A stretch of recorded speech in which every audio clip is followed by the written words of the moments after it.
God, the topmost.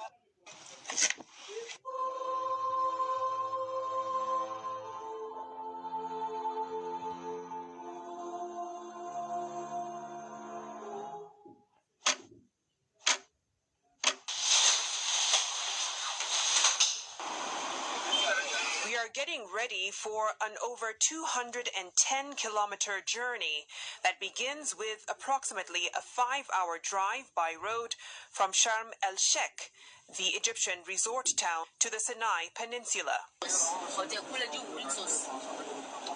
The weather conditions in Egypt can be punishing. It can be extremely hot during the day,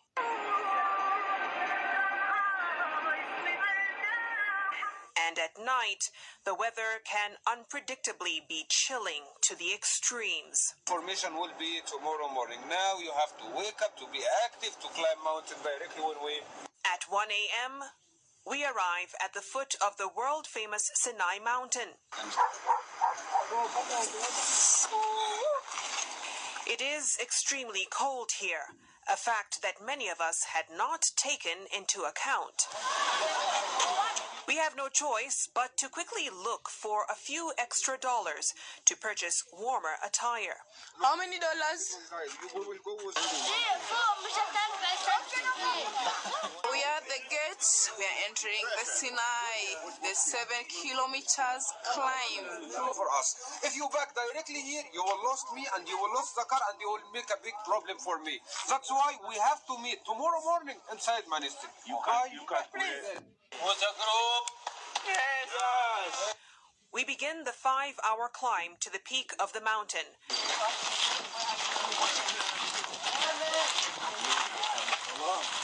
The nighttime hike takes us on a serene path under the stars. Hundreds of pilgrims and tourists make their way to the summit at their own pace.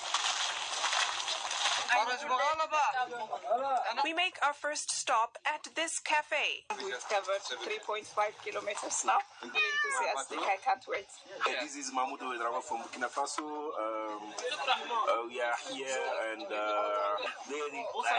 they take some coffee. That's small energy to finish our work. My name is Nita. I'm from Burkina Faso. I thank you girls because you are giving me hope. You are encouraging me to go to the last step. Where? You okay? The second phase of this thrilling trek comes after the 15-minute break. For those who are too worn out, the option of riding a camel to the top is also available. So what are we going to do on top? At around 4:30 a.m., we take another break as we gaze at the sun's rays.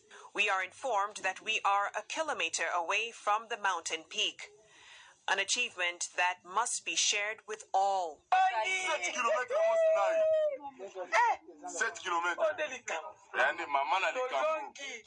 Greatest achievement. I've never been on the top of any mountain. This is my first one and I'm excited. I can't wait to finish. What's happening? Finally, we make it to our destination at 5:30 a.m. Oh God, the topmost. The excitement here is palpable. So amazing.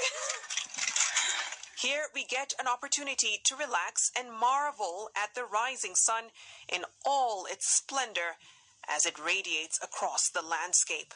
This mountain holds a special place for Jews, Muslims, and Christians.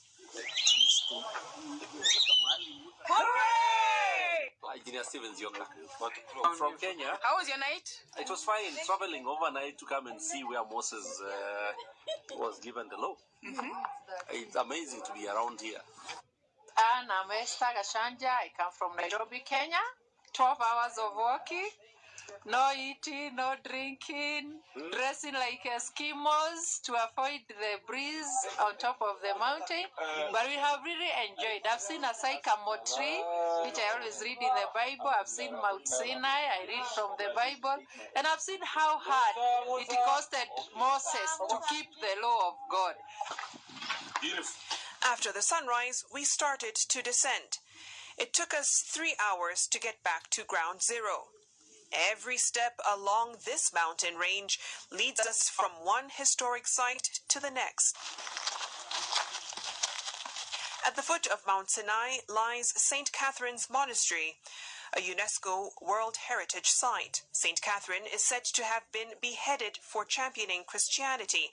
Later, it is believed that a monk got a vision of her body being carried by angels to the peak of Mount Sinai, hence the establishment of the Orthodox Church at the foot of the mountain. Around the structure is this thorny bush, which is said to be an offshoot of the biblical burning bush, the manifestation of God when he first spoke to Moses. The Greek monastery complex covers approximately 100 hectares. It was founded between 548 and 565 AD, making it one of the oldest surviving Christian monasteries. Next to the Christian church is a mosque, symbolic of the religious tolerance here. Prayers take place in this basilica, which is adorned with priceless artifacts, many of which are said to be over 100 years old. These icons showing you Moses' story. Here is a display of 15 valuable and sacred paintings, such as Moses receiving the 10 Commandments and the burning bush. Every other year, an estimated 50,000 Christians, Jews, and Muslims make their pilgrimage to the St. Catherine Monastery. The trip was very fulfilling. I had an opportunity to walk through the path through which Moses went up on the mountain to receive the 10 Commandments. It has been excellent. There was camel ride. It is the oldest functioning one in the world, situated in the Sinai Peninsula, along the monastery of St. Anthony, which is located across the Red Sea, in the desert of South Cairo, and its origins can be traced back over 17 centuries. Religious researchers, archaeologists, documentary producers, and scholars have, however, differed as to the route of the Israelite exodus from Egypt to Canaan, and whether this mountain is the exact one that was recorded in the Bible. Mount Sinai was at one time under Israeli administration, as it was one of the sticky issues which led to the 1967 to 1979 war between Israel and Egypt. The territorial war lasted 6 days. When peace prevailed, then the Sinai Peninsula was returned to the Egyptians. It has become an important pilgrimage and tourist site for Egypt, despite the fact that Egypt and her neighbor Saudi Arabia both claim to host the real mountain of God.